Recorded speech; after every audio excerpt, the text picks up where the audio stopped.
Do you know somebody that worries all the time? Maybe it's you, maybe it's your brother, maybe it's your sister, maybe it's a coworker or a really good friend. I know a couple of people like that. Their lives are filled with anxiety and worry and fear. Worry is something that we all do, and it's something that we all know isn't particularly good for us while we're doing it, but we do it anyway. Why do we worry so much when we know worry is pointless? Why do we worry so much when we know that worry just makes things worse as we replay whatever it is we fear over and over again in our minds? Worrying is about as useful as trying to solve trigonometry by chewing gum. I've found that the things that I worry about the most don't usually happen, and the things that I never think about are the things I probably should have been worrying about had I known that they were going to happen the whole time. Isn't that how it always is, though? You'll be chilling on some random Thursday afternoon or evening, watching Netflix, and someone you know will call and ruin the rest of your day.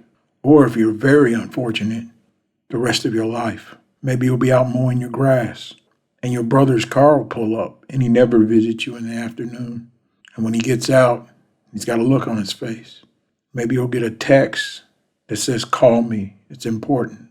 And while we're sitting around worrying about this or that, a bill, or whether or not this guy's going to call me, or what this girl thinks about me, or how I'm dressed, the real worries, they're out there. So I wonder, why do we worry about the meaningless things when the true, really scary things we give hardly any thought to? I'm guessing it's because if we did, then we couldn't function, we couldn't move. And so we have to place the fear of what's really harmful on the things that aren't really harmful. But does this serve us well? What I try to do that I find very helpful is to not look at specific things to worry about and understand that I'm going to worry because that's human, but I try to worry as little as possible. And when I catch myself worrying, I push it away. The English psychoanalyst Donald Winnicott wrote in an essay, "The catastrophe you fear will happen has in fact already happened." What I think Winnicott was trying to point out, the fears that we have of the future are just made up of the memories that we have of the past. We fear things that we've already been through. We fear them happening again. Or we fear things that we've heard others have already gone through, and we fear that they're going to happen to us. If we grew up poor and we remember not having money to do something and it really hurt us, then as adults, we come to fear not having enough money.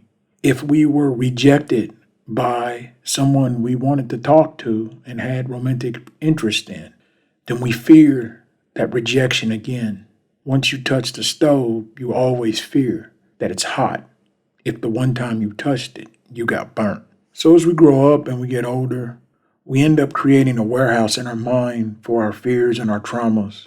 And whenever a situation that's like a previous situation that hurt us occurs again, we go in that warehouse and we find the slot that our trauma is stored in, and we examine it. And we say we don't want this to happen again. And so we get scared, and we start to worry. And if it goes on long enough, we start to panic.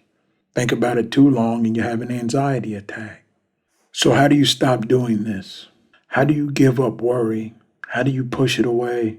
When that fear of whatever it is that's out there in the future first comes to your mind, you ask yourself, where did this come from? Why am I fearing this thing that I don't have to? Now, I'm not talking about if there's a real threat to your safety. Say someone's going around your neighborhood attacking people. That's a real threat. That's not a worry. That's caution that you're feeling. Worry is about something that's improbable. And the best way to deal with it is to let go the original feeling and memories that caused the worry to be implanted in you in the first place. You have to go back, think about why you feel this way. Why do you feel poor when you're no longer poor?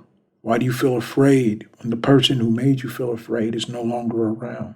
You have to find that inner child that was you, or that younger version, and soothe them, comfort them, and let them know there's no more reason to be afraid. Look, there is no way to completely remove all risk of danger from the world in which we live. Bad things are gonna happen. Natural disasters, human-made disasters, those calls that I referred to at the beginning of the video. At some point in our lives, we have to become comfortable with the risk. It's like Samwise said in J.R.R. Tolkien's Lord of the Rings. It's a dangerous business, Frodo, going out your front door. You step onto the road, and if you don't keep your feet, there's no knowing where you might be swept off to. But that can also be exciting. We have to change our attitudes towards risk and learn to embrace some level of it. We have to learn to live, and we have to learn to be a little less fragile, because the things we fear are going to happen whether or not we sit around waiting for them to happen or not. Thank you for listening, and have a wise day.